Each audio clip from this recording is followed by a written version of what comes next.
Last time I promised you a video on how to clean out the screens on a faucet that might be plugged up from sediment. We're going to tackle that job now.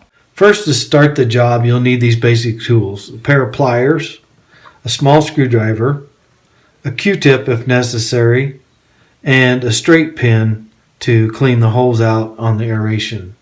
Step 1. Now we're going to remove the aeration assembly from the faucet. If you look under your faucet, you'll see a round assembly, and sometimes you can take it loose with your fingers. If not, you'll need to use the pliers. And you see the aeration assembly. Step 2. Tap the assembly down, and you'll be able to remove this. The little holes sometimes get clogged up, so take your straight pin and clean out the holes with it, pushing the sediment through. And once you've pushed the sediment through, turn it over to make sure that it fell out and there's none left underneath. Step 3.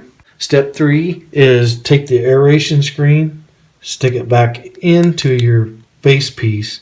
Make sure you don't see any pieces that might be clogging the screen up.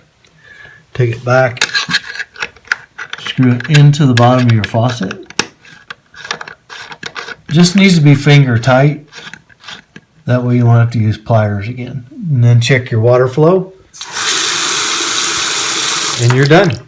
Thanks for watching, and be sure to subscribe. Make any comments in the comment box down below for any suggestions of things you'd like me to help you fix.